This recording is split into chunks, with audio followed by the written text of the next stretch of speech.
The solar energy market has become increasingly saturated, leading to widespread misinformation and a lack of transparency. Welcome to the Harmon Solar Podcast, offering a straightforward, honest perspective on going solar. Each episode dives into key topics to help you better understand the industry. Our goal is to educate and empower you to make informed decisions about solar energy. While solar may not be the right fit for everyone, we believe everyone should take the time to explore it. Our mission is to increase your knowledge, not your bills. Welcome to another edition of the Harmon Solar Podcast. I'm Ralph Romano, VP of Sales and Marketing at Harmon Solar, and with me, as always, my partner, Ben Walschlager. You guys know him as Mr. Everything. Ben? It's good to be back. It took you some time to get there. I had to wait for my intro to be done. I thought there was more coming to it, but that's okay. All right. It's always good to have you here, Ben.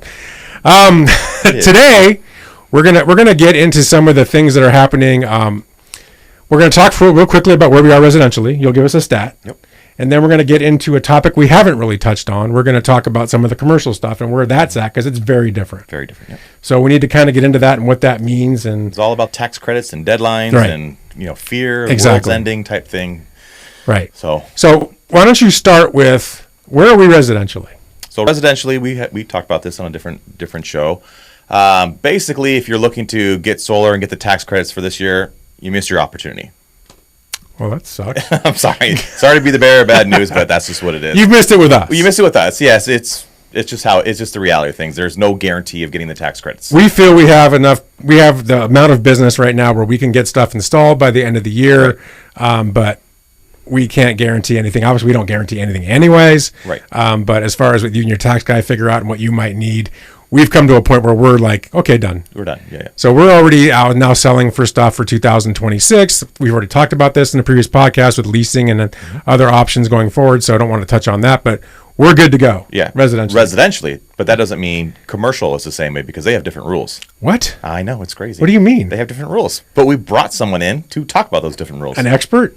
Somewhat. An expert. I gotta be on my best behavior on that one, though. And my boss. So today joining us, we have the COO of Harmon Electric, which involves Harmon Solar, Harmon Electric, and all the different pieces of the business we have. We have Dan King. This is my first time on the show. This is your first time ever, and we've been doing this over 2 years. Welcome to the podcast. You're saving the best for towards the end. That's what it is. This is our last show. Yeah, Julie. Right, got it. So, Dan, I know that you're heavily involved on the commercial side and all the changes that have gone on, all the rules that are like mind-boggling and give you a headache every day. Yeah, I think the biggest thing that business owners need to realize is that it isn't too late. Okay. So there are different rules, and what that means is we can still, the term is called safe harbor, we can still safe harbor commercial projects before the end of the year. Mm-hmm. So there's just some things that you have to do, but you can do those by the end of the year. And if you follow all the rules, you will have 4 years to actually build the system and place it in service. So if I'm a business right now and I want to still qualify for that tax credit, it's not too late. Nope. You can safe harbor, and we'll explain what that means in a second, my project, and I'll still qualify. Mm-hmm. So let's go into the detail. What is safe harboring? What does that mean? I feel like we should start with vocabulary. There's safe harbor, domestic contact, FEOC, and there's all these different what does all this things. stuff mean? Have you guys talked about FEOC? No, not yet. We haven't. You're going to. Okay. So take it away. So let's talk about safe harbor first of all. Okay. So there are a couple of ways, and there's a couple different deadlines. Okay. So we actually have 2 deadlines. We have a deadline at the end of this year, and then we have a second deadline that has different kind of rules, which comes, I believe, July 3rd. Didn't President Trump sign the bill on the 4th? On the 4th, yeah. So I think it'll be the midnight on the 3rd would be the deadline for the second part of this. So I'll talk about the first part. Okay. So to safe harbor a project, there's 2 different ways that you can do it. And we're talking about for the deadline for the end of this year. Okay. You have to have a contract in place, a non-refundable contract, like the deposit that you give has to be non-refundable. Skin in the game, yep. And if you purchase material that you can have in your possession before the end of the year, solar panels, inverters, racking, specific to solar, not like wire or conduit, that sort of thing. So really those 3 things are kind of the things that make sense. If you have 5% of the contract value, let's just say you have $1 million project, and we can procure $50,000 at a minimum of that material prior to the end of the year and have it paid for, that project would be considered safe harbor, and those would apply. The other way that you can safe harbor a project is you can actually commence construction of a physical nature or a significant nature. I don't know the exact terminology, but if you have a project that really is starting before the end of the year, you can use that as a baseline for safe harboring the project as well. And it has to be significant. You can't just break ground. No, Hey, we did it. There is guidance that came out from Trump's executive order right after he signed that bill. Right. That talks about that. It goes into some pretty good detail about what doesn't qualify as start of construction. And yes, like grading, turning dirt, that sort of thing. Yeah, we'll just stick a shovel in the ground. No, that does that. Right. And of course, that's all open to interpretation by people's CPAs and everything Everyone's else. So again, what we're talking about here is what's Dan's view of all of this. So I'm not a CPA, I'm not a tax person. So let's just get that out of the way right off the bat. We say that a lot. Like a lot, right? Almost every episode. So let's go back and summarize. So you said they have to procure certain equipment. 5%, just say 5%. So it's 5% of the contract value. So you have a contract in place for $1 million. And you have to, at least at a minimum, be able to document and show that you've purchased and paid for $50,000 worth of solar panels, inverters, or racking. Those seem to be important components. Yeah, something like that. Typically, we're gonna safe harbor either solar panels or inverters. So if a business comes to us, as we explain that to them, then we're going to basically get let's say it's $1 million project, a $50,000 check from them, and then we're going to give them an invoice for that $50,000. And basically what we're doing for our customers right now is in our warehouse or a supplier's warehouse. We're securing, like I said, modules, inverters. Right. The nice thing about those two components is they have serial numbers. So you can record and document serial numbers. And invoices, taking pictures, it's all of those things is what we're doing for our customers right now to safe harbor these projects before the end of the year. So I've safe harbored my project through Harmon. I've done what you just explained. How long do I have now for you to actually make this happen and install it? It's 4 years. So we would have until the end of, what would it be, 2029? 29. Yeah. Yeah, You're going to take 4 years, really? No, I don't think. Depends on the project, I guess, right? I mean, we do have we are developing a decent backlog where I think that we're probably pretty full through next year. Wow. So any projects that we sell, between now and the end of the year might get pushed into 2027. Wow. But again, the customer should look at that from the perspective of they're securing that 30% incentive that is going away. 30%. I mean, you're talking on that $1 million project. You're talking about $300,000. It's a lot of money. Yeah. Commercial is a different ballgame. Right, and that's an important piece too, because you think residentially. You sign a contract, you can have your system up, in a few months. In 77 days. Yeah. Well, there you go. You got the stats on that. Commercial, it's not like that. There's a lot of red tape that you have to go through. So I think that's why these rules are in place, because once the bill was signed, July of this year, it's not like, hey, you're going to have your system installed commercially this year. I would say that from contract execution to finishing a project commercially, I would say 9 to 12 months is probably average, right? Pretty average. That sounds about right. Yeah. So saying that we're not going to start it or get it going until 27, that's just a little bit over the average. Right. So you commercial customers don't expect it to get installed by the end of the year. It doesn't have to be installed by the end of the year. No. But you have till 2029, which is end of 2029. That's really good. You got time. So that would be the safe harbored version of the commercial projects. For the deadline of 12/31/2025. So this is if I do this by the end of this year. So how we can help customers, commercial customers that may be watching this podcast, I have procured or will have in my possession in the right time frame. I think I've got 2 or 3 megawatts worth of solar panels that we're going to be using for some projects, safe harboring of projects that Harmon is going to do for future sales. But if a business owner comes to us between now and the end of the year, I do have the ability to make that happen and get a contract in place and do all the right things so that we can put you in the queue at some point down the road and you can still get your tax credit. So we have the modules available to do that. Right. So 3 megawatts, just perspective-wise, an average commercial project is maybe 250, 300K on average. Maybe. I know we do a megawatt, so we do. So, I mean, if you looked at it as an average of 250, so that's what, 12 projects, maybe? Let me make the math a little simpler. Okay. At 300 kilowatts, if we're talking about $3 a watt, let's get back to that $900,000, close to $1 million project. All you would need is that $45,000 worth of the solar panels. Right. Just that. Yeah. So that 2.5 megawatts of solar panels turns into at only 5%. That's a lot of projects because you only need 5%. See, now that's a better way to look at it. Because you're right. They only need 5% So of that. what we would do there is we would take a piece of that for this customer, set them aside, like I said, we're doing in the warehouse or a supplier's warehouse. And then we order the additional solar panels that fulfill the rest of that project after the fact. Those don't matter. It's just the 5% that matters. Right. So we've proactively safe harbored a lot of projects.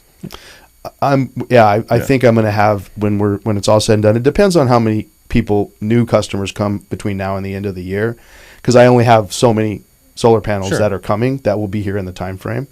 What we don't have actual contracts in place for, I'm creating projects, if you will, that will be able to hopefully place customers in down the road. Creating slots for them. So I'm creating slots for people down the road as well. And those panels actually have to be in our possession by the 31st. Now, there's another rule there that we don't need to go into a whole lot of detail, but I can actually push this envelope to the end of the year, towards the end of the year, prepay, cut a PO, prepay for these. Let's just say I placed the order on December 30th. Right. I have 105 days. There's another rule that says I have 105 days that I could take. I have to have possession of that material within that 105 days. Okay. So if the supplier is taking 60 days or 90 days, I mean, that's pushing it. Because if I place that order and I don't get it in my possession in 105 days, then it wouldn't count. Okay. I've heard stories that, people have taken the serial numbers off of the modules on the boat on the way from overseas and said that they're in my possession. I mean, there's creative ways. There's creative ways to hopefully do that, but I don't think we'll need that. I think I have what I need coming. That if it's a majority, some of it's going to be here before the end of the year, and others I think it's going to come in like January. So that 105-day rule will still apply for that too. So that's safe harboring. And that has to be done by the end of the year. So now what happens? First off, so if you're a business, it makes sense to where you now have an incentive to say, I really should get this done by the end of the year, because this is the most simple, safe way without any changes that should happen that we know you're going to qualify. So now do you want to talk about the other deadline? Right. So if we get past the 31st, as a business, the rules do change. So let's talk about, I know FEOC, that great term FEOC, whatever. What does that mean? It's fun to say. It rolls off the tongue. FEOC. Right? What is FEOC? FEOC stands for Foreign Entity of Concern. So baked into the big beautiful bill and this second window, if you will, starting January 1st to July 3rd next year, you can still safe harbor projects the same two ways: start of construction or the 5%. Now you have the new animal that gets thrown into the mix, which is the FEOC compliance. So what FEOC is, and it's primarily four countries or nations that make this up, which is China, Russia, North Korea, and Iran, I believe, are the four. And there may be others, but I think those are the primary four. Okay. I don't know. Again, I don't know if there's a actual list of what that is. But what that does is it's material that comes from those countries or influence, money, parent companies, sort of thing. So any involvement. Right, pretty much. Yeah. So there's a table that's out there, and I believe starting in 2026, you have to be able to be FEOC compliant with like a 40% of the material that you're using. So what that means is, and it's still kind of cloudy. I mean, every day that goes by, I think that there's more guidance and understanding about what all this means. But high level, you have a manufacturing company here in the United States. If it's owned 4 levels here by a Chinese company, that has an effect on the FEOC compliance of that product that's coming out of that. If that company is manufacturing something that's made in, taking a component that's made here in the United States, clearly made by a non-FEOC company, that's helpful. But they could then take a piece from apart from China and put it into that solar panel, and now that has an effect on how much compliance that product has. It's super complicated, but that's why I'm saying it's way easier to not have to deal with that complex part of this and get it done before the end of the year. Okay, let's assume that we can make FEOC compliance. And what that would mean is we would now have to buy something different from a solar panel perspective, make sure that it has compliancy, the inverters. And I'm not actually aware of too many commercial inverters that actually meet FEOC compliance. So you get into a whole, if we're going to build solar parking canopies, you need to probably make sure that you're sourcing domestic steel to build those solar parking canopies. That's true. All of those things I just said to meet those compliances, guess what that does to the price? Up.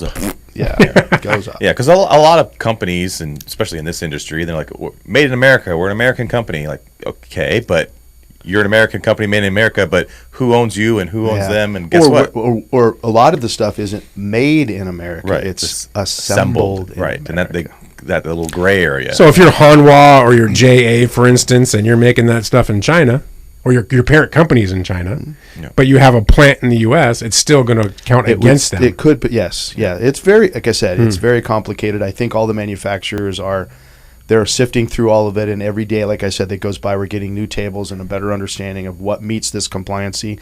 Ultimately, what's going to happen is the onus is going to be on the manufacturers and suppliers to provide us a certificate or documentation proof that says this is our FEOC compliancy percentages or whatever. Just like, remember years back when we had the Built in America or whatever. Yeah. We had some sort of a certificate that the manufacturer said that this meets this whatever target or compliance that you need to have. So with all of that being said, all the same stuff that I talked about before applies to the safe harboring of projects from January 1st to July 3rd. You just now have this new thing thrown in that you got to meet the FEOC compliance as well. So my key takeaway from that is there's two things. Number one is it gets more confusing after the first. And that's subject to change, in my opinion, based on how the government decides they want to play the game. It could get better or it could get worse. Could get better or worse. And secondarily, it's going to cost more. Yes. So pricing will go up and confusion will increase. So here's the other piece of that I think that makes it harder for me to feel like projects can get safe harbored next year. The FEOC compliant materials, as we've just talked about, are hard to get. Yeah. They're limited. So what happens when you have that? You've got 6 months to get projects safe harbored. Everybody's trying to safe harbor a limited amount of product. What happens? The price goes up for sure, but the availability. So you've got to have it in your possession. I can place an order, for example, Silfab. We'll use that as a module manufacturer that I believe would meet FEOC compliance. If I place an order for a Silfab module right now, I'll be lucky to get it by the end of next year. Jeez. So it doesn't do me any good. Right. Because I don't have it in my possession in that time frame. In other words, even if I place the order at last day, July 3rd, 105 days from there, that would be pushing it. Right. Because there's another safe harboring rule for January 1, right? By July 3rd, you have to have...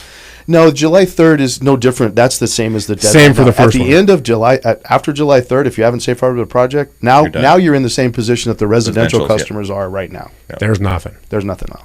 Unless something changes between now and then.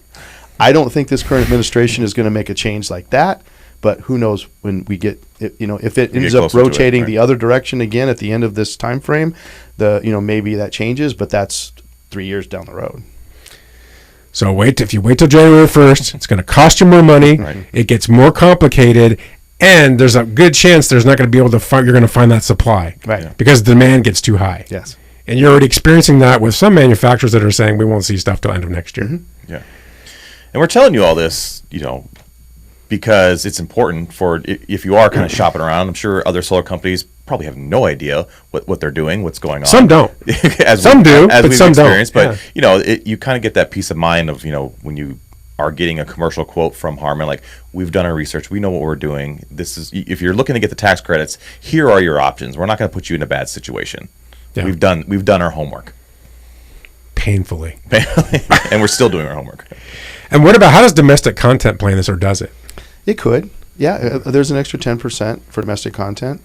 So the customer can get an extra 10% on the tax credit? Yes, if you meet those requirements as well. So again, domestic steel would certainly be something you'd have to do. If you're doing solar parking canopies, you would want to make sure that your solar module meets the domestic content requirements. Again, it's another table, like the FEOC table, right, and the inverter as well. So you would have to, between all of the components of the project, you would have to meet a certain criteria to get that 10% extra kicker. So there, it's possible if you're procuring the right equipment. But the caveat there is, too, if you are buying material components that meet domestic content, they're at a higher price point than the non-domestic content components. So I've found, when I've looked at that in many cases, the amount of extra money that you pay doesn't really offset the extra 10% that you get. Math doesn't work. Meaning that if you're going to go spend more money on domestic steel, you're going to spend 10 or 15% more on the solar panel, you're going to spend more money on the inverter, et cetera, et cetera. And on that $1 million project, that's $100,000. Are you spending $100,000? Is that project now become $1.1 million? You're spending more than a discount you're just getting. Washed it out. Yeah. I think there's some times where it makes sense and other times not. But again, the domestic content, everybody wants that extra 10%. Right. So those are very short supply as well. We've seen that on the residential side. You know that. I mean, oh yeah, the Qtron module. I mean, Dan's the one who he gets all of our equipment for us, and we just bang our heads against the wall trying to find that equipment. It's just not available. It gets harder and harder every day. Well, we're struggling even on the residential side for the leases next year, which are going to still allow people to, monetize that tax credit. We think, I'm pretty sure the Hyundai module that we have is going to be to FEOC compliant. People are saying yes today. And I'll give credit where credit is due. Don't get too big-headed, though. Okay. But you called it. I did. I said this was when we did happen. our podcast back in, July after the bill was signed? June or July. Yeah, we said this would happen. Supplies would be, it'd be very hard to get modules and equipment, and prices would go up. Prices are going to go up. And we're at that point now. Here we are, yep. I agree 100%. We're going to see a short-term uptick in cost. And then I think after the safe harbor boon is over, which will be July of next year, when there's no more ability to do that and everybody's made their play, then as the dust settles, I would envision prices to maybe start coming down. Sure. I think they'd have to at that point. Yeah, because now you have to make up this 30% tax credit. Right. So, I mean, you're even talking about a few customers that we currently kind of have that didn't really understand all this. They thought a different way. And you kind of went in and said your spiel and made them think the right. Well, we assume is the right way. Yeah, I think everybody, when they understand kind of the lay of the land, you can't disagree that the 5% safe harbor before the end of this year is the best play, right? Because it just takes out all the uncertainty. It is the best play by far. By far, but they may have. All I did was lay out, just like we talked about here. I laid out everything the same to them, and they're going to consult with their tax people and their construction people because they were walking into it. The first thing that they both, meetings that I've had, basically they're like, well, all we got to do is go put a shovel in the ground. We just got to start construction. I'm like, okay, if that's what you think, but here's what I see in all of this. And I gave them all that documentation. Well, let me ask you this, because a lot of these commercial projects is just a completely new build. It's not just an existing. Right. How does that play if they are starting construction, like doing the underground? Does that still count? It could. Yeah. It could. So again, that's where it's up to them, to the owner, to document and prove down the road to the government. It's there. The onus is going to be on the person that's applying for the tax credit, right? So that was my conversation with them is, hey, I'm just going to tell you my thoughts. Here's how I perceive this to be. Here's, I think, our best path forward. And if you guys feel like you can meet the start of construction or FEOC compliance for next year and you want to push it to next year, great. That's up to you. But it seems like for such a small dollar amount to get the material in hand. And I think on 2 out of the 3 of the projects that I've been talking to this one company about, we can meet the FEOC. We can meet the safe harbor compliance this year by securing just the inverters. we can meet the 5%. SMA inverters are about 2 months out, so we would fall within the 105-day rule that we talked about. Just make sure that we have all our I's dotted and T's crossed with the contract, with the invoices, make sure that we paid for them, and we just have them in our possession in the right time frame. There we go. And I think that what I was bringing up, a good point. The point is, we talk all the time in the residential side about, trusting who you're working with and all that kind of stuff. This is so even much more important today on the commercial side, because if you're all the stuff that you just heard blows your mind a little bit, right? Sure. Yeah. It's simple, but it's not. Yeah. Right. And there's a lot of companies out there, I guarantee you, that haven't done the research. No. Maybe trying to figure it out, maybe not. They just figured out, we'll just go ahead and go forward. I can't tell you how many webinars I've been on over the last 3 or 4 months. And these tax credits aren't small for commercial. No, it's a lot of money. We're just talking about that example. It's $300,000 on $1 million project. Let me just throw one more piece that I forgot to mention in there. So within that that guidance that came out after that executive order that gives a lot of this stuff. This only applies, all the stuff that I just talked about only applies for projects that are 1.5 megawatts and smaller. Oh. So size restriction. Another too. caveat, yeah. What happens over? You fall under, you don't get to do the safe harbor. There's different rules. I haven't looked at that because I knew that I wasn't going to be playing in that arena. Right. Mm-hmm. I mean, we've done projects bigger than 1.5, right. But everything that I see on our horizon that I see getting safe harbored is all falling underneath that 1.5. And if you had like a 1.7, just make it a 1.5 so that you fall underneath that guidance. So didn't realize that. Yeah. So that's an important thing. So most projects, most commercial projects that we do are going to fall underneath that. So really that was Trump's way of not letting the utility scale people get too far out of hand. Those solar farms, I love Trump, right? Yeah. He just got to go there, and he knew what he was doing. Yeah.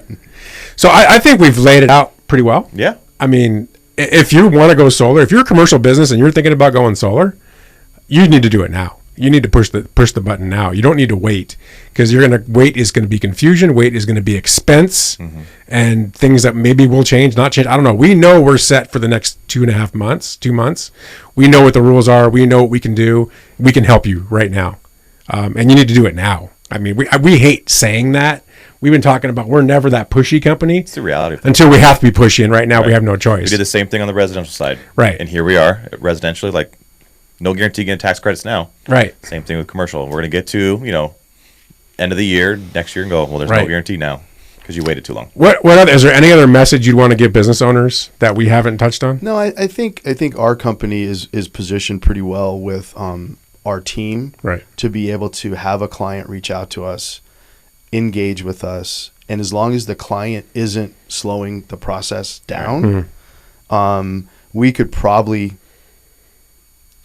have all the things that I talked about in place, assuming that, again, I have enough solar panels left over to satisfy that safe harbor, or we look to use the inverters and place those orders at that time, get them within the 105 days. We could probably put stuff together and have this happen within less than 2 weeks, probably. Yeah. So I think by the middle of December, we would start pushing up against not being able to get all of the ducks in a row to do it right.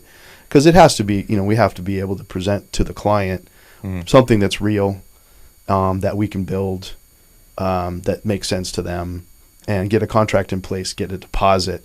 Some companies, they can't just in 24 hours, scratch a $50,000 check. Right. It might take some time to go through different layers or whatever. So with all of that being said, I think we still have at least 6 weeks-ish to be able to help people get stuff done before the end of the year. And I would say we have a very conservative view on how we do things, and we're not going to tell you we can if we can't. If we feel we can do it, we're going to go ahead and move forward. If we feel we can't, you'll be the first one to tell somebody. You do it all the time. Makes me squeak sometimes. But you're right. Sometimes the hardest thing to say is no. Right, but it's why we've been in business for 50 years, right? Because we can say no and we can do the right thing, and that's you and Julie that drive that. So Harmon's somebody you definitely want to work with, especially this commercial side. With the way it is right now, it is so confusing. At least I feel we know what we're doing. We know what we're talking about. I've seen all the pain you've gone through to figure this out, and all the different seminars and webinars and things we've gotten from experts that couldn't figure it out at first. We were all freaking out, but I think we have a good hold on it now finally. So we know what we need to do. So, anything else? Got nothing. Thanks for coming. I appreciate it. I thought it was really good. Yeah, It's now I good want to come information. back all the time. We'll see you next week. We need to do an origin story. We're going to do that. Yeah. We're going to bring you and Julie on. We're going to bring Generations on. We want to do that definitely before the year's over so we can put it out there. Cool. 50 years is a big deal. Yeah. Hey, thanks for joining us, and we'll see you again next time. Thank you. Bye. You've been listening to the Harmon Solar Podcast with Ben and Ralph, bringing clarity to the intersection of solar power and smart home ownership. If you found this episode helpful, don't forget to like, comment, and subscribe, and also share the show with others navigating the solar journey. For questions and topic suggestions, call 800-281-3189 or visit harmonsolar.com. You can also connect with the team on social media. See you next episode.